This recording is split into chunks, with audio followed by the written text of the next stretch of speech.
So I started hiding my hand at 13. I was heading to a new high school that was co-ed. I had been in an all-girls school before that. And I got on that bus that day to go to school, Aaron, a yellow school bus. I took my little hand, and I don't know what made me do it. I think it was probably the need, any teenager can feel this. They just want to fit in and they want to be like everybody else. And so I just tucked it quietly into the front pocket of my jeans that day, never imagining that it would last beyond that day, that week. Definitely wasn't going to last that year. And yet it lasted 25 years. And I hid my hand from everyone for 25 years. Everyone looks like they have it all together on social media, right, Aaron? Like, it can feel like a vicious trap when you sit there and you watch and you say, well, how come I'm alone then? How come I'm struggling? Hey, what's going on, everybody? It's Aaron. It's another episode of the Simply Overcoming podcast. Thank you for coming back. I am so excited about today's guest, and I hope you are too. I highly recommend that you stick around for this episode and that you don't go away, because if you deal with a difference in your life, whether it be physical, whether it be mental, whether it's seen or unseen, this episode is an episode that you absolutely don't want to miss. It could change your life. So, Ruth Rathblott, thank you so much for being willing to be on the podcast today. Aaron, thank you so much for inviting me. And you're absolutely right. It's for those who feel like they have a difference, whether it's seen or unseen, or even people who have a family member with a difference, because it does. The beauty of disability and differences is that they don't discriminate. They can happen to anyone at any time, any age, any race, any gender. And so, for those of us who have felt like we had to hide our differences, this is definitely for them. Awesome. And I think that there are a lot of people out there who are living in the shadows, trying to hide their difference because they're afraid of what people will think or how the world will respond to them. And so your story is just a testament to greatness. And and now I'm sitting here in front of you, and you're confident, you're smart, you're beautiful. I mean, you've come so far in your life, and you're continuing to grow, as we all are. And it's just so awesome to see how your life has taken this amazing turn. And so you're a motivational speaker, you're a writer, you're an advocate. You do a lot of things, and you've worn a lot of hats in your life, I know as well. And you've worked with a lot of nonprofit organizations. Talk to me briefly about some of the nonprofits that you've worked with. Yeah, my whole career, as you said, I mean, it's funny when you opened this with all the things that I am now, it made me realize there were times that it wasn't like this. And that's what's strange too, like to think back to not so long ago that I didn't feel confident. I didn't feel beautiful. I definitely was afraid that people would judge me and not think I was able. And so I hid for so long. And in my professional career, I have been a nonprofit leader who has focused on expanding opportunities for young people, whether it be through mentoring, whether it be through education or careers. And what's interesting, I've always focused on that. And a few years ago, I was in a leadership role where we were talking about the diversity of leadership in the organization. And I posed a question back to the group to say, do you see me as diverse? And the answer back, Aaron, was, well, you're a woman. And while that lens is an important part of diversity, I said, well, what about my limb difference? Isn't that part of, like, how do you see that? And I was told that they didn't see me that way. And Amazing. So what that made, they didn't see me that way as it, not only as having a disability, but also because I think there's a hierarchy in disability of how we define disability and what gets counted and what doesn't. And the important piece is it wasn't part of the diversity language either. So it wasn't acknowledged as diversity. And as I started to kind of look at all these different corporations and what they were doing with diversity and inclusion initiatives, I started to realize I hadn't felt included for a really long time in those discussions, because while we talk about really important pillars of diversity and inclusion around race and gender, and maybe sexual orientation sometimes slips into those conversations, we often don't include disability, the visible or the invisible, those mental health challenges or neurodiversity challenges or limb differences like mine. And so it started me on this passion project of how do I expand the definition of diversity and how can I be part of that so that it is much more inclusive? So is it your thought that a large part of that is just lack of education, people not thinking about it, people not realizing? I think there's a piece of it that way. I think in terms of the not realizing and not recognizing, I also think there's a piece of how we define things is how we talk about them. And so if we're only willing to talk about certain areas and not kind of think more broadly, and Aaron, I think it comes sometimes from a scarcity mindset of, oh, these are the resources that are available, so we have to use them here. And if we include others, we won't be able to bring forth conversations. And I really believe that there's enough room at the table for all of us to have those conversations and to be included, including disability. And I think the hard part for me, Aaron, is that disability is the largest minority group out there. It cuts across all lines. It doesn't matter, as I said, what race you are, what gender you are, what age you are. It's one of those things that, and it can happen to anyone in our families or in our lives or to ourselves. And so when I see that disability isn't included, and it's also, I guess, at the core of it, the most intersectional of all of the lenses of diversity, because you can be as I said, any race, any gender, any sexual orientation, and still have a disability. And so that include yourself in that group. So I think you're right. There's the recognition piece, the realization, but I think it's the way we talk about it and define it. And so my job is really redefining diversity to be much more inclusive. So redefining, expanding so that people are much more aware. Is this what you do in your travels as well, is trying to educate people in this way? Yeah, so one of the things that's interesting is I am trying to educate. It's really by planting seeds, because what I do is I share my story of difference and how I hid for so many years and felt like I was the only one hiding. I was so alone, so afraid, to your point from before, around the fear of judgment and fear of people thinking I wasn't able, people not finding me attractive, that whole thing. So I hid to present myself as someone with two hands. And what I've come to realize in that space of understanding hiding is that so many of us hide parts of ourselves. It's interesting, a Deloitte study in 2013 that showcased 61% of people hide a part of themselves in the workplace. Oh. Well, I actually think that number is higher. But if we're all sitting here hiding, thinking we're the only ones, how are we actually showing up and not, because it's exhausting because we're so afraid that someone's going to find out about that hidden part. How are we showing up as our full selves at work with our most creative energies and our most productive selves? It's a lonely place to be in too. Such a lonely place to be. I love it. I love what you're doing. That's so awesome. I would really love to jump into your personal story. And so you were born with a limb difference. Correct. And it was called, back then it was called a congenital birth defect, which recently, when I've been writing a book, Grammarly pointed out, because it's part of my story, Grammarly pointed out that's probably not the right term anymore. And I'm like, thank you, Grammarly, for saying that, because I agree with you. It's not the right term. It's a limb difference. It's a disability. Okay. So a limb difference. So you were born with this, and talk to me about how your parents interacted with you being born this way. Yeah, it was the age before sonograms. So I was a total surprise to my parents. And so my mom and my dad weren't definitely not expecting this when I was their first child.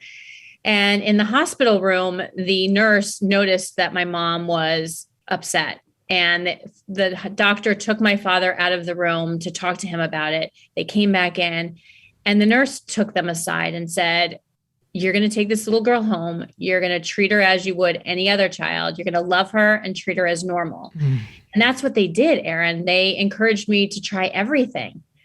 What was hard, and the message I got was, when you treat something as normal and you don't talk about it, you don't talk about it. You don't give space for the experience of it or the feelings of it. And so in my family, I learned we don't talk about my limb difference. It wasn't something, I think my parents were super supportive in terms of encouraging me to do things and try things.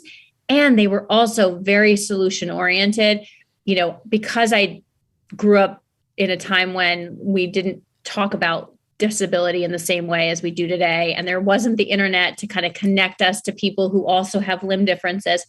They navigated a very lonely road themselves.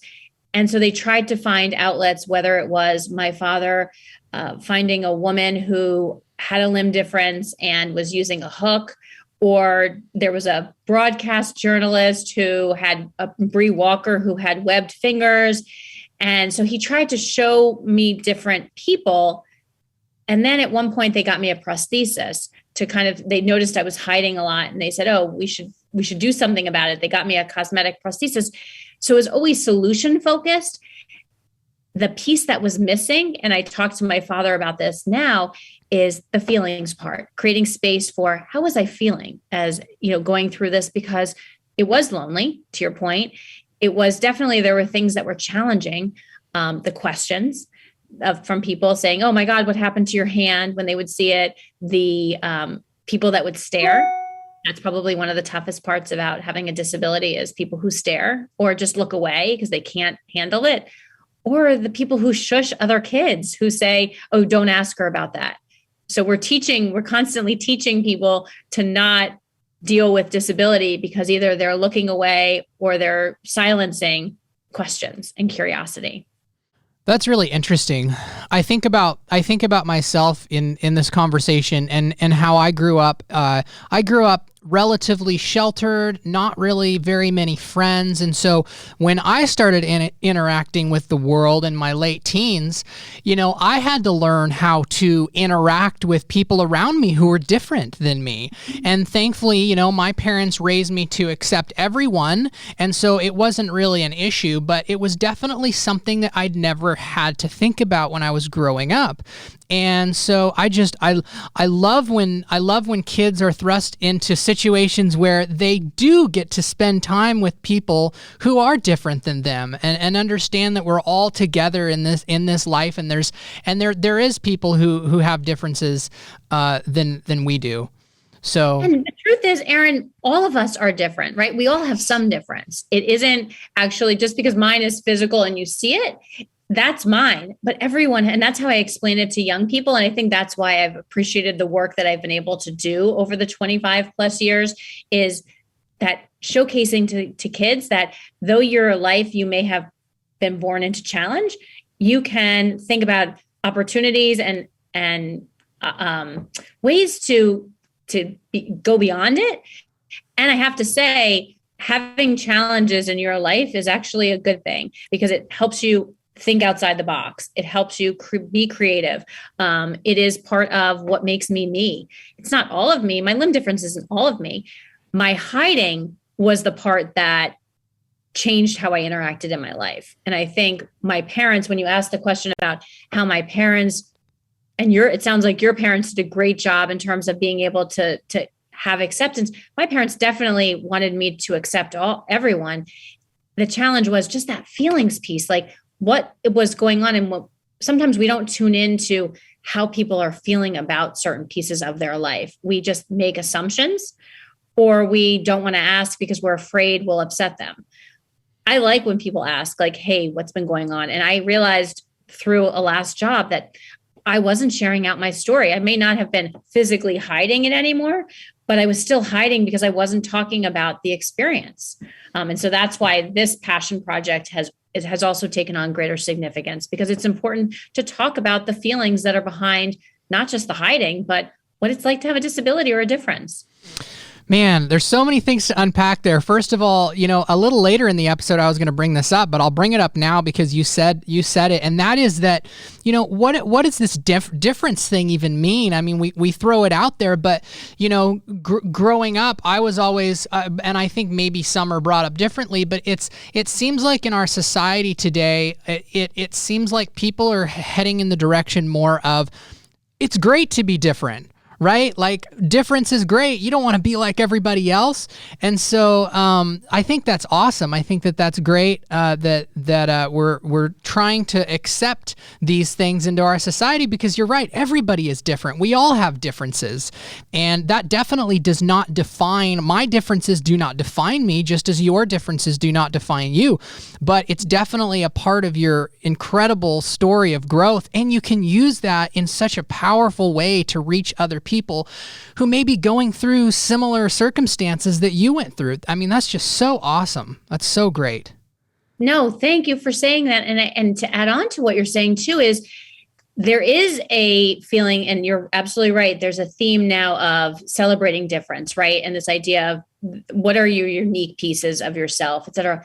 There's still a juxtaposition though with also wanting people to fit in, right? Like, there's this interesting balance of, we want you to be different, and we want you to fit in, especially as it relates to the workplace. Like, fit into the culture, fit into what we're saying, but be yourself. Well, those things aren't always congruent. Like, they don't always go together. And so how do we continue to build out that idea of our differences are our gifts, they're the uniqueness, and how do we continue to build out the culture of celebrating difference? It's kind of like that easier said than done thing. It's so easy for people to just say, yeah, let's accept the differences. But then when it is in the workplace or when it is out there in society, it gets treated a little differently, doesn't it? Yeah, well, and I think a piece of it is, we say we want that latter part, right? We say we want people to show up as their authentic selves in the workplace and what difference looks like. And yet, do we really? Because are we prepared for that in the workplace?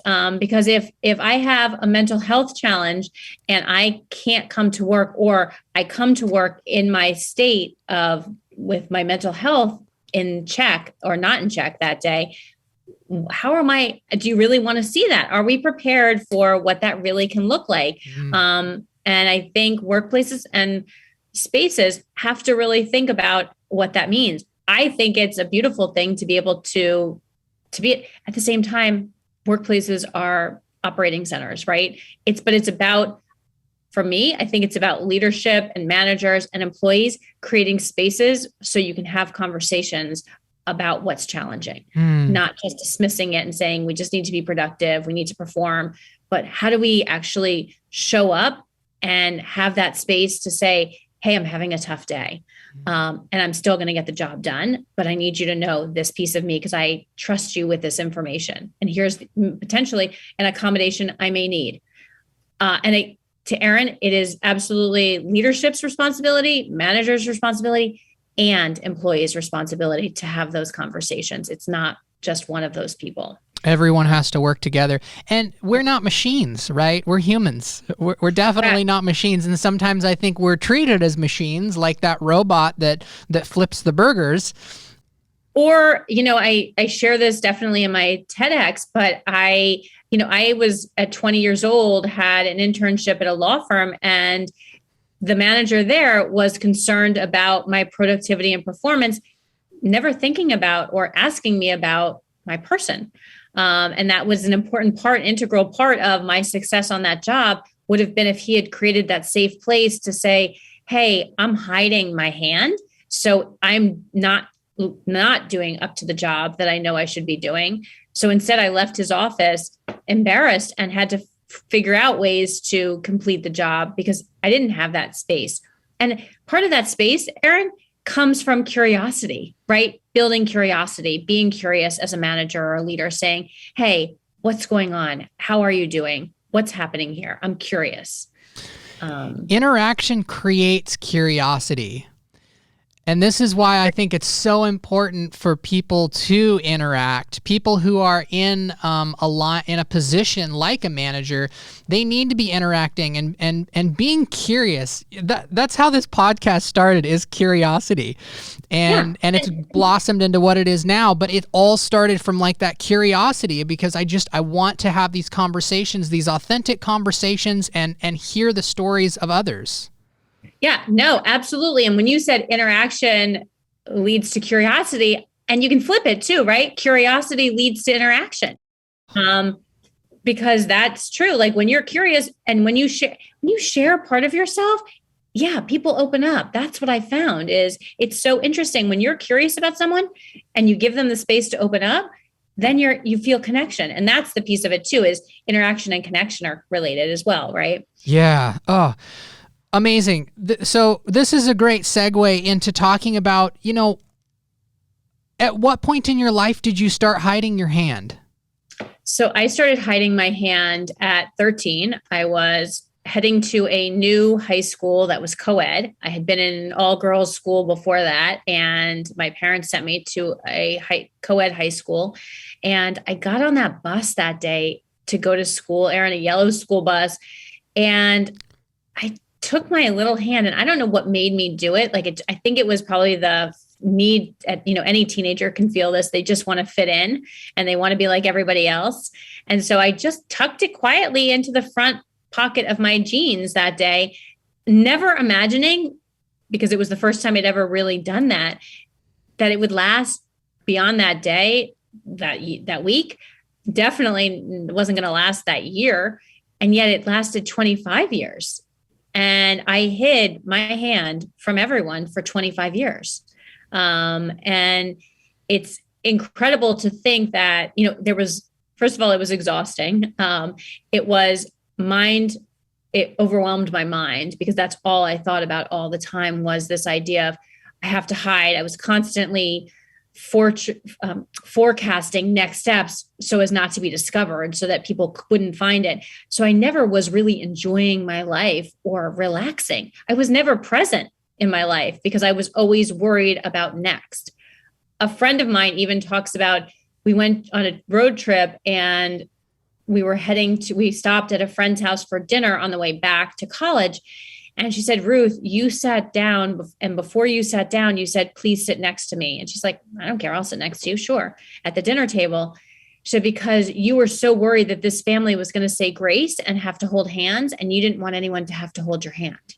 I'm like, wow, I was that mindful all the time of having to worry, when was I going to be, would I have to show my hand at some point? What was that going to feel like? And so, yeah, it was completely exhausting and definitely lonely. And I didn't talk about how I was doing. I just made it look really easy for everyone else. Do you think that after a while, it became somewhat unconscious of you to do that? Totally. It became part of my norm. I think I thought that this is the way I lived and I would live for the rest of my life. I did not see any other way out. I had experimented with the idea of what would it be like to not hide. And I always went back into my pattern, because it's a little bit like, and I know I say this, it's a little bit like lying. When you tell the first lie and then it's really hard to get out of that first lie. So you tell another lie to cover up on that lie, and then another lie because, that lie, I have to tell about that lie. And that was what hiding was like for me, is once I started to hide, it became really hard to unhide it and to start to show it, because I didn't know when to out it and I didn't know how to until some things changed in my life. I want to talk about those things that changed in your life, but I can only imagine, and I know you talked about this in your TED Talks, but I can only imagine how difficult it would be to live through life in that manner. I mean, there's so many things that you wouldn't be able to do. I mean, you can't wear a swimsuit, you can't go to the beach. There's certain many things that you can't experience in life because you're hiding who you are. The beauty of who you are. I stopped living my life. It's absolutely true. I stopped doing the things I had enjoyed doing. I had grown up doing all types of sports, stopped doing that. I had been part of theater performances as a kid, stopped doing that. Student government, stopped doing that because I was so afraid of being seen. And yet, and it's interesting, I went recently to see the woman, Allie Stroker, who won the Tony for Oklahoma, and she's in a wheelchair. And she talked about, it was a one-woman show, and she came out and she talked about in high school, this wanting to be seen and fitting in piece, and that she used musical theater as her way to fit in and be seen.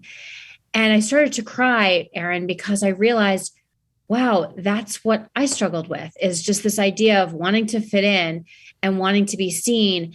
And she followed her dream. I gave mine up. And that's really hard, that now what I'm appreciative of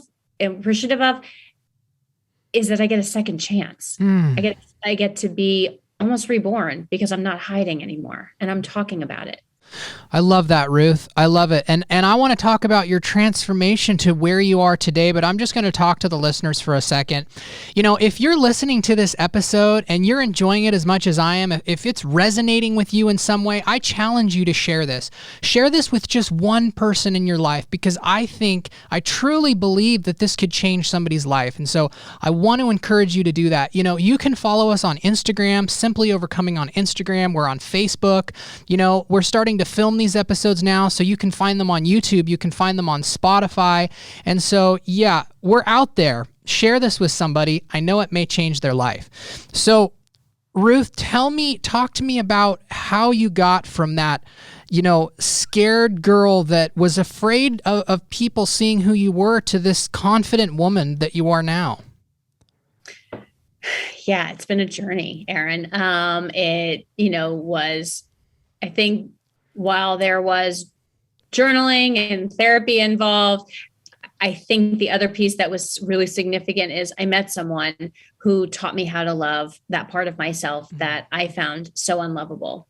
And that person truly, literally showed me how to look at my hand. I had never looked at my hand because it had been buried so deeply in my pocket that I had never actually taken the time to look at it. I'd never touched it.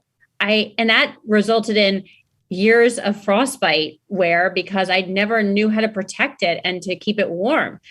I had never actually really honestly loved it or looked at it because it became a part of me that I, in many ways, disassociated. It was not part of me. And so that person showed me how to love myself and how to cherish my hand. And what was amazing about that is then the other doors started to open, because little by little, I started to let other people in. And that's how I met our mutual friend, Julie, because we were able to find an organization called the Lucky Fin Project, where it's a group of people with limb differences like mine and Julie's that have, for adults, we have felt alone our whole lives.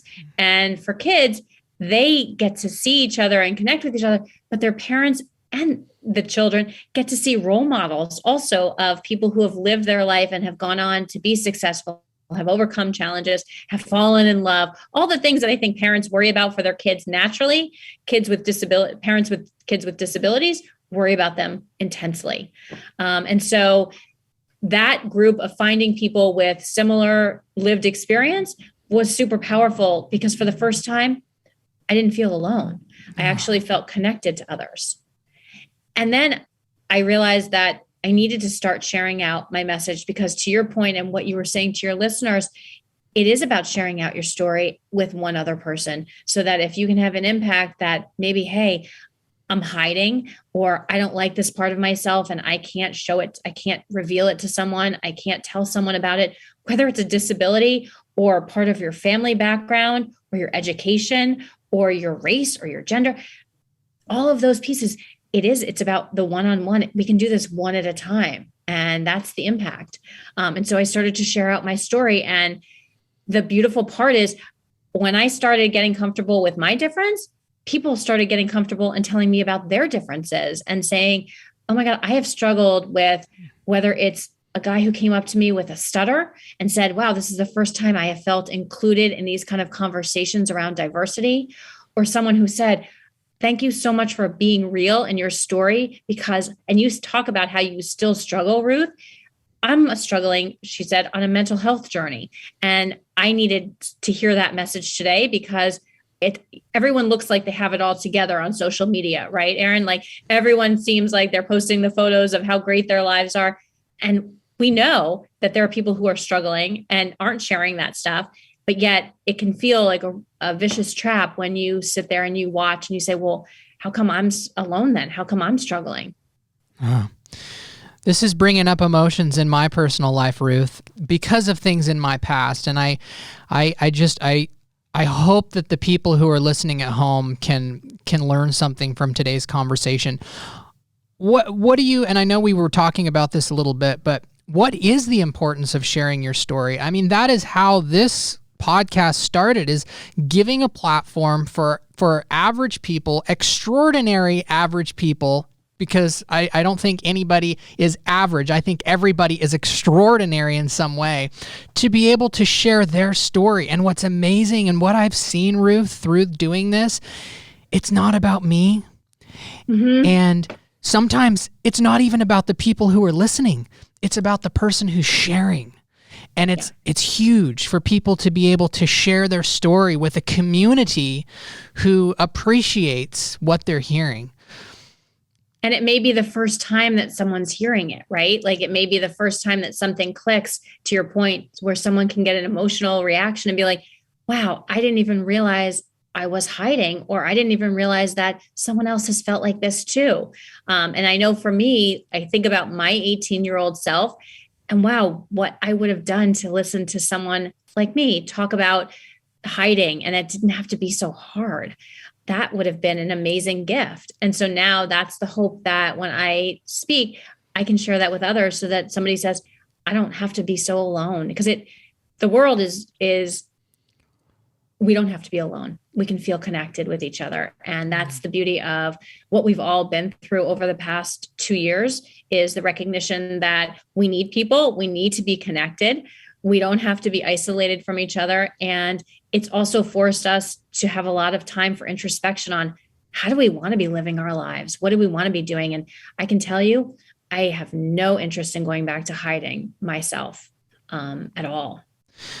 So, okay, there's somebody at home listening to this podcast. Maybe they're driving down the road. Maybe they're out for a run, and they're hiding. They're shutting themselves off from the world. They're living a lie because of who they are. They're afraid of the world seeing who they are. What is step number one, Ruth? What is that first step that person needs to take right now, today, to move in the direction of growth and accepting and feeling safe to let the world know who they truly are? Yeah, it's a great question. I think, it's going to be different for everyone, but I think the answer that I would give if someone needed that quick cure to say, oh, what can I do today, is owning it first, right? Saying out loud to yourself, I'm hiding. Wow, I've been hiding this part of myself. And then finding a really close friend who doesn't have judgment and letting them know. Because once you start to let that voice out of the box, it can't go back in. And you can't push it back in as much as you try.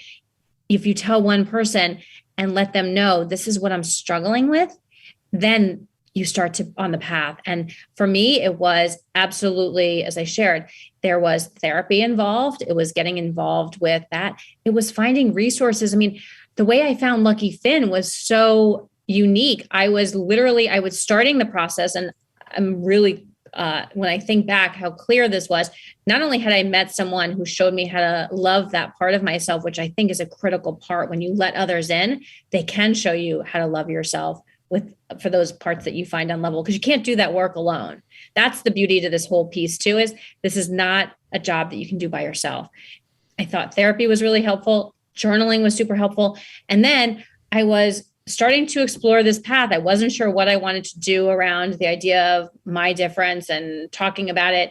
And I was randomly at a pharmacy in my neighborhood, and out of the corner of my eye, I saw a woman with one arm similar to mine. And I started asking her questions, and did she hide? What was it like for her growing up, et cetera? And we realized we had a lot of shared pieces of background. And she said, well, there's a whole group of people like us online. And that's the power of the internet. She said, have you ever heard of the Lucky Finn Project? Now, Erin, I wasn't sure if that was the Lucky Charms commercial or if it was Wounded Warrior Project. Like, I didn't know, I'd never heard of this Lucky Finn Project. And she said, yeah, go back. There's a Facebook group, etc. I rushed home and looked and started to be like, wow, there are other people like me that have a limb difference. I thought I was alone my entire life. And so whether you're struggling with a physical disability like mine, a mental health challenge, something in your family background, that's the beauty of the internet, is that it's connecting us to others. And we don't have to be in the same room at the same point, seeing them at a pharmacy to know that we're not alone. It changed my life. And they had this amazing picnic that I went to outside of Detroit. And all of a sudden I saw so many people who looked like me. And again, it was almost surreal, because as I drove up there, Erin, I thought, why am I going to this? Like, first of all, why do I need this? What is this? And I said, and by the way, I'm just starting to get comfortable with my difference. It's kind of the thing that makes me unique. It makes me cool. What am I going to do with all these people who also have limb differences? How am I going to fit? How am I going to be unique? And it was very easy all of a sudden to feel like there are still uniquenesses within limb difference. But Lucky Finn has absolutely changed my life. And I'm so grateful to the power of the mutual aid support group, to the leadership there, Molly and her team. It's a really amazing organization that connects. So when you ask what should people do, saying it out loud, and then finding others who are going through it as well. Verbalizing your intentions, finding somebody that you trust, and then finding a community that you can be a part of. How can people, if somebody is interested in looking further into the Lucky Finn Project, is it luckyfinnproject.org? It is the luckyfinnproject.org. Okay. And it's really easy. They have a website, but they also have a Facebook group, and they're on Instagram. And, what's beautiful about it is the more and more, I think when I first started, there were, 30,000 people who are viewing it. It's now over 70,000 people who are, wow, part of this group. So it's amazing. And at the picnic's grown from 500 to 800. Then we had no COVID. Now we're having a picnic again in July this year, fingers crossed. So yeah, just bringing people together in community. And so it's an amazing organization. But again, wherever your difference is, there are supports out there. That's the thing, is you don't have to do this alone anymore. Yeah. Oh, that's so awesome. That's so true. I don't want people at home to be feeling like we're pulling a wool over their eyes, because, and I'm going to guess you're probably the first one that would admit that this has been a process for you. This hasn't happened overnight. Something like this does not happen overnight. You were hiding for so long, coming out of that and accepting that and being willing to show the world who you truly were, and then getting from that point to where you are now, where you're actually sharing with others and making a difference in the world. This took time, right? So don't feel discouraged if you feel like you want to take that step, but you forget to realize that you're going to fall back. You're going to make mistakes. You're going to fall back into those old patterns, but keep moving forward, because your life is going to be so much better for it. And you might discover who you truly are by doing this. Absolutely. It was not an overnight process. You're so right in stressing that, because this was a process over time. And there are moments that I still struggle. I still struggle as I ended a relationship, and now I'm back online and found this whole world of dating apps, which, Erin, is a crazy world if you don't know it, but it's an intense world, I will say. And it's the choice of whether I reveal on there or not, given how much of a beauty image we still have of people with disabilities. And so, do I share it? Do I not share it? And I've come to for me is the best solution, which is I don't share it in my dating profile, but I share it if I think someone is what I call handworthy. Do they get to know? I make the choice. Do you get to know about this part of myself? Because so many of us, even if you don't have a disability, are hiding parts of ourselves, like we've been talking about this whole conversation, that you're not putting it on a dating app, right? Like, you're not spilling all your stuff out there in the dating world. So why do I need to? How can I make sure that this person is handworthy? Do they get to know? Should they know about it? But there's still struggles about it. Like if someone rejects me, I do think, oh, well, is it because of my hand? And you know what? My hand has become a great weeder out of people too, of this person isn't the right person. I think that there's a difference between hiding yourself and protecting yourself. And you have every right to protect yourself in a situation like that. And you shouldn't feel guilty in doing that, you know? No, well, because people do it all the time, right? People don't tell you. I mean, there are people who don't tell you their correct age. There are people who don't tell you their height. There are people that don't tell you about their family background or their marriage challenges, like mental health. We don't ask them to reveal. So yeah, I think it's a process of getting to know someone and seeing if you want to share those pieces of yourself. I will say I am truly grateful for the person who helped me love that part of myself, and I will definitely be indebted for a really long time. You know, we're 40 minutes into this episode, and I have a couple other things I want to run by you. But when I was driving over here to the studio to do this to have this conversation with you, rather, I was just thinking about how boring the world would be if we were all the same. You know, it would be such a boring place. Totally. It's what makes us unique. It's cool. It's different. That's what we can, and that's where the curiosity thing is too, because imagine if we were all the same and we had the same answers when people asked us the same questions. That's boring. Yeah. No, there's adventure in life. There's so much more to life. And yes, thank God we're not all the same. Oh yeah. I want to go to the adventure part of things because Ruth, I know that you really enjoy your travel. I do. It's the thing that was so hard initially about COVID was the idea of I have to give up traveling. And again, I know I'm not the only one, but yeah, that was super hard. There's so many places to explore in this world, so many different cultures to see and to taste and to smell, and it opened my mind. So yeah, I love travel. I can relate to you on that, and you know, being in the U.S. for I guess the last year without being able to travel, or at least not having a chance to go out and travel much other than within the United States. I'm starting to get antsy. I'm ready to go. I'm ready to be humbled. I'm ready to be humbled because what happens when you visit a third world country, because that's a lot of my traveling has to do with visiting third world countries, you become humbled and you really appreciate your life and who you are and where you live. And it's amazing to see how some of these people are living in a little mud hut with a tarp over top to keep the rain from coming through. And they're just worried about eating once a day. They're just trying to figure out how they can get that plate of rice once a day. And yet they're happy. They've got their family and they have life and they have their health. And that's all that is important to them. And so it's awesome. I want to talk to you about travel and your limb difference. Has it been a challenge for you in any way?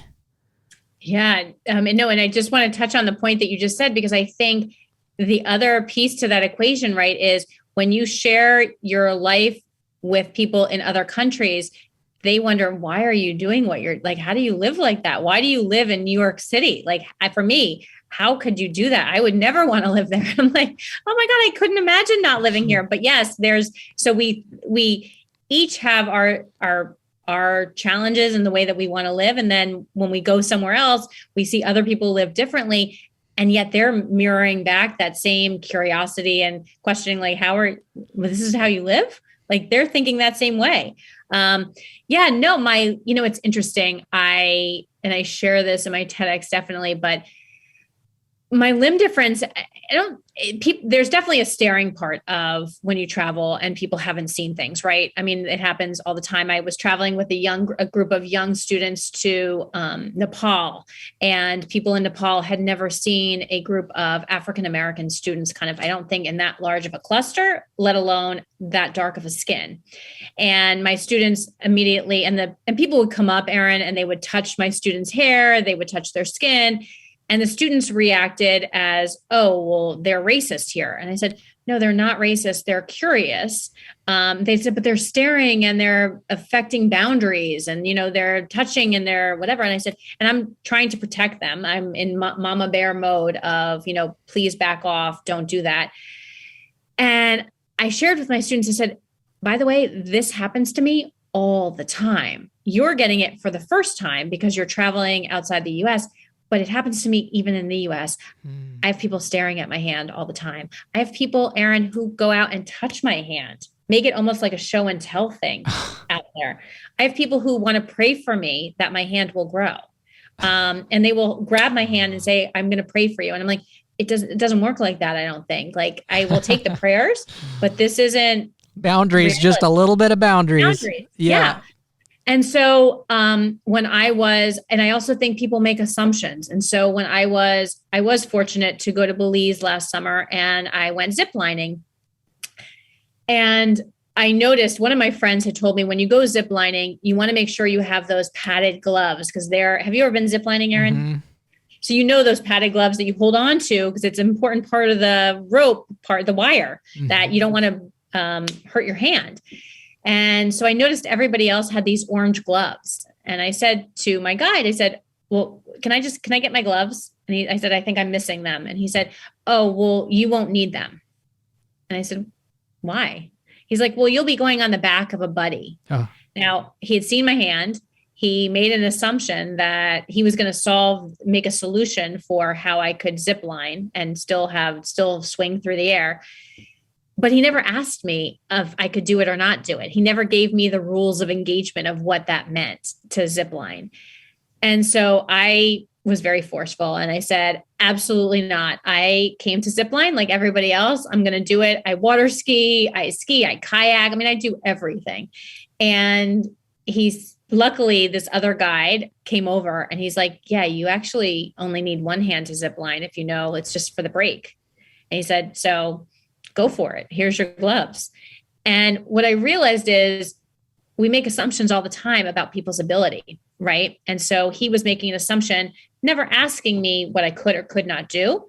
And I think, again, that happens a lot. And so there is a piece of having a disability that I'm almost always trying to overachieve or prove that I can. And that can be exhausting too. It's just always having to show, but I do love an adventure. So I loved ziplining. I hiked Machu Picchu this winter. Oh. So it's been and I went to the Galapagos Islands and hiked over the Galapagos Islands and saw the amazing animals. So yeah, there's a lot to this world that's so cool, and definitely get back on a plane, Aaron. It's the best. How amazing is it that we live in this time where we can travel and see the world in the way that we can? It's amazing. It's humbling. It's exciting. It's adventurous. It's all curious. Those things. Yes. It builds curiosity and interaction, like we talked about it at the top of the hour. Like it's that space of how do you expand your mind to think differently and be curious? Yep. I think it makes you a better person too. I think it makes you definitely a more interesting person for sure. Like it makes you interesting to talk to, and it expands your mind, where literally my journaling isn't just, I have a daily journaling practice, and it's not just about, my mindset. It's about how do I want to see the world? Because now I've experienced things that have changed and shifted some of the mindset pieces. Your ziplining story is such a great example of, I think, how a lot of people, without even realizing it, just assume certain things. And I think we all might be most likely or guilty of just assuming something at some point in our lives about someone without, not specifically meaning harm. I also liked the point that you made of sometimes feeling like you need to prove yourself. And I have a really good friend. He's been on the podcast 3 times maybe. And 10 years ago, he was in a car accident and he shouldn't have survived. The doctors said that there was very little chance that he would survive, and even if he did, he'd wake up and he would be a vegetable or something like that. Well, this guy is an unstoppable force now, and he can make his way around with a 4-pronged cane, and it's really changed his life, and it's amazing because he's taken this opportunity, and instead of becoming bitter about it, he has learned he has taken this challenge and used it to help others, and it's awesome. But one thing that he always says is, man, I just have this drive to prove people wrong when they say that I can't do something. And that's one of the things that I love about him. And I think that having a healthy drive in that way might not be a bad thing, but it definitely can go too far. Well, absolutely. And you need to create space for the balance too, right? Where it doesn't always have to be like, and I think to that point, you don't always have to prove that you can ask for help. And so that's a piece to what I've learned is, how do I not try to do everything and allow my friends and family to know when I can't do more or when I just need their help? That not everything has to be a struggle just because you don't have to overprove yourself all the time. But yeah, no, I think, listen, Erin, I would never give up and I would never switch having this limb difference. There are moments in my life that wouldn't have been true, but this is my gift. Like, this is something that I was given to leave with the world, to impact. But I will also say, this hand was never my disability. This was my mind, because it's the way that I thought about it, not the way it actually was. You're inspiring, Ruth. You're so inspiring, and I'm proud of you and where you are in your life. And one of the last things that I wanted to cover with you, and again, thank you so much for being willing to do this with me. And I've just absolutely enjoyed this conversation. My mind is just expanding in the world of differences, and it makes me think about these things more.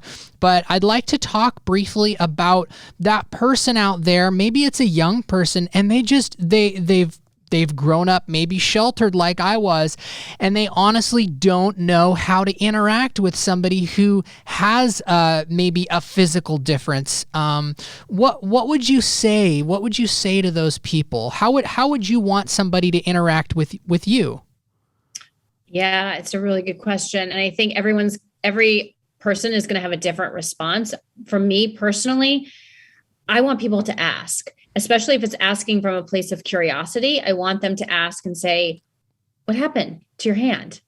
I notice it's different. And that gives me the opportunity then to say back, hey, I was born this way, and then engage in a conversation around difference. Now, there are going to be people who don't want people to ask. And so it's being respectful of people who say, you know what, I'm not comfortable answering.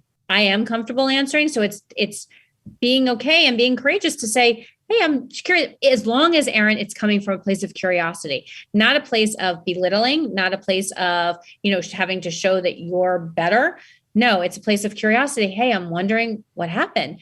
And then I can say, again, I was born this way. Here's how we all have, this is my difference. What's your difference? Like, because I'm so curious about how you're different, because being different is actually cool. So this is the way that I am. What's yours? And then that opens up the conversation to then what they've been going through or struggling with. And people then have to think about it. I mean, it's interesting. I had a woman that I was talking to the other day who said to me, Ruth, you put this poll on LinkedIn, I think, about hiding, and do people hide? She's like, I checked, no way. I don't hide anything. And she said, but by talking to you, I realized that I'm absolutely hiding parts of myself. I'm hiding the disability that I have that I've been able to not share with people during COVID, because we've all been in Zoom land. She's like, I'm also hiding one of my children has a mental health challenge. I don't tell anyone about that because I'm afraid of how they're going to judge me and judge me as a mother. And so she's like, many of us are hiding. I said, yeah, that's my whole point here. So if we start to ask questions and that curiosity piece, it will connect us. And again, but I do think it's, Erin, about being curious from a really good place. And it's also about respecting boundaries of, if someone doesn't want to answer, it's okay. And not taking it personally that you can't ever ask anyone again, but that it is okay to ask. And that, for me, that's important.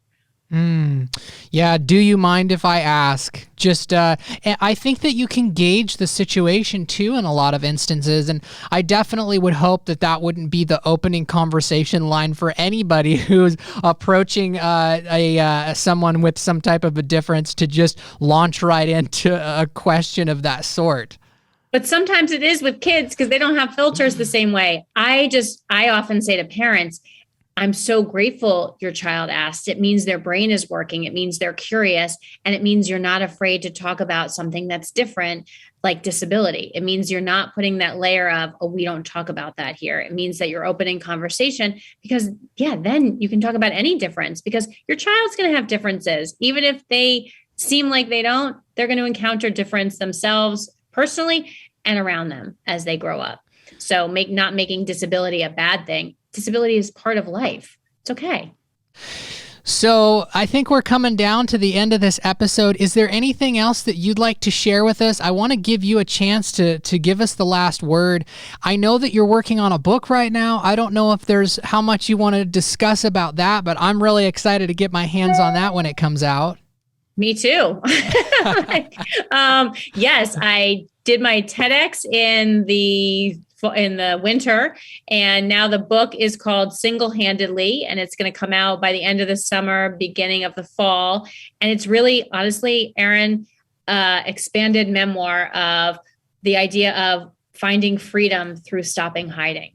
Because when I stopped hiding, I got my life back. I got to experience joy again. It's how I literally re-engaged with the world and started doing the things I love doing again. So yeah, my job right now is to finish the book, to continue speaking. I speak with workplaces who want to expand diversity conversations in their workplace and inclusion. And I also consult with companies on how to build inclusive work environments and tear down the walls of miscommunication, and build up the walls of inclusion. Do you have a website? Do you have a way that somebody can reach out to you if they want to talk to you, if they're interested in what you do? Absolutely. So definitely my first and last name. So ruthrathblott.com. They can also find me on social media through LinkedIn, through Instagram, through Facebook. A little bit of Twitter. I'm not the biggest tweeter. I can't do the tweeting either. So I'm sure it's something that's going to have to change at some point. But right now I really love LinkedIn and Facebook and Instagram. And that's where you can find me on social. And yeah, the Single-Handedly book I'm setting up a website right now, a landing page for people to be able to pre-order it. But definitely I really appreciate the opportunity, Erin, to share the message and to be on here with you. So thank you. Well, I've certainly been humbled, and I'm definitely excited to read the book when it comes out. And yeah, thanks again for being on the show. Do you think that COVID has sort of been a blessing in disguise for you to give you that time to work on your book? Absolutely. It was really, I guess, twofold. One is a time for introspection, right? For so many of us in terms of how do we want to spend our lives? Who do we want to be spending it with? What are the things that are coming up? And so even over COVID, I developed a whole model around what I call the cure to inclusion, this idea of connection, of understanding, of representation, of empathy and belonging. And so I was able to build that out and do some more thinking. And then, write a book, which is, it's really digging deep and trying to your point, have impact on someone else, just one person at a time. If I can say, I stopped hiding, can I help someone else unhide? And then they help someone else. It's kind of like that old school commercial. Like if you tell two people and they tell two people and so on, that's how this is going to work. Well, thank you so much once again, Ruth Rathblott, for being on the podcast. And thank you, if you're listening to the podcast, if you've made it to the end, I really appreciate it. I appreciate you. And I hope that you share this with somebody in your life. I hope that this episode has impacted you as much as it's impacted me. So I appreciate you, and I'll see you next time. Bye-bye.